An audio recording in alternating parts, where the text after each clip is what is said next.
শুনুন, কিছু বাস্তব কথা নিয়ে চলে আসলাম। আসলে দেখা যায় কি জানেন?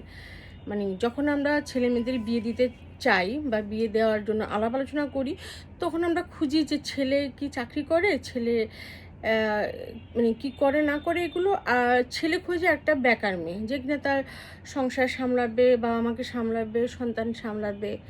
তো আসলে কি বেকার ছেলেকে কেউ বিয়ে করতে চায় না। আমি বলি কি বেকার ছেলেকেও বিয়ে করবে। হ্যাঁ, আমি বলছি বেকার ছেলেকেও মেয়েরা বিয়ে করবে যদি কিনা সে তার সমস্ত শর্ত মেনে চলতে পারে। যেমন বিয়ের পরে সে তার সাথে তার বাবার বাড়িতে চলে আসবে এবং সকালবেলা তার ওয়াইফ যখন চাকরিতে যাবে, তার ওয়াইফের জন্য সে সকালবেলা চোখ ডলতে ডলতে ঘুম থেকে উঠে নাস্তা রেডি করে চা পাটা দিয়ে তাকে অফিসে পাঠিয়ে দিবে টিফিন সহ। তারপরে তার সে বাড়িতে থাকবে। বাড়িতে থেকে তার বাবা-মার সেবা যত্ন করবে। তাদেরকে নাস্তা-টাস্তা দিবে, ওষুধ দাবে খাইয়ে দিবে।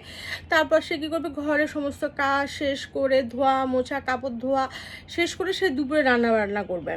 দুপুরে রান্নাবান্না শেষ করে যখন সে তার ওই মেয়েটার বাবা-মাকে খেতে দিবে, বাবা-মার হয়তো তার রান্না নাও ভালো লাগতে পারে। সেখানে সে হয়তো দোষ খুঁজে নিবে যে, "তোমার তরকারিতে লবণ বেশি হয়েছে, তোমার তরকারিতে মসলা বেশি হয়েছে, তুমি ঝাল বেশি দিয়েছো, তোমার খাবার মজা হয় না, কী শিখে আসছো তুমি বাবার বাড়িতে?" ব্লা, ব্লা, ব্লা, ব্লা।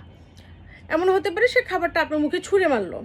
এমনও হতে পারে সে খাবারটা ফেলে দিল। তো আপনি কি করবেন? আপনি তো মানে কি বলে শর্ত মেনে আসছেন, বেকার ছেলে।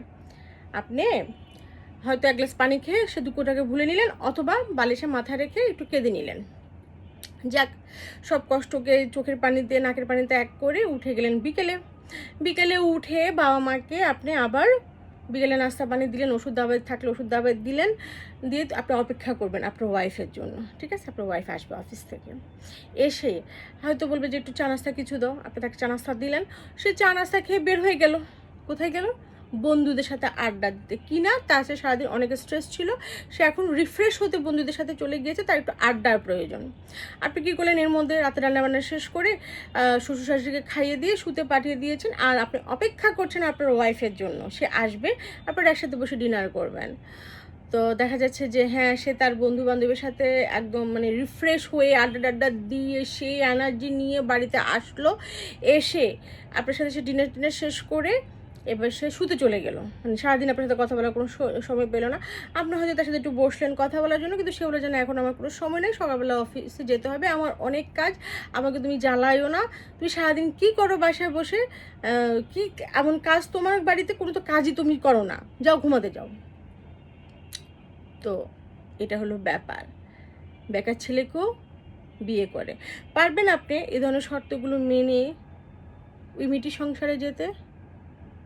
মনে তো হয় না। কিন্তু দেখেন, একটা মেয়ে সারাদিন এ ধরনের পরিশ্রমগুলো করার পরে শ্বশুরের গঞ্জনা, শাশুড়ির বঞ্চনা এবং একটি স্বামীর অবহেলা সয়ে সে একটা সংসারকে মানিয়ে গুছিয়ে নিয়ে চলে। এরই নাম জীবন। এরই নাম মেয়ে। বুঝছেন? বেকার মেয়ে আর বেকার ছেলের মধ্যে পার্থক্য এটাই।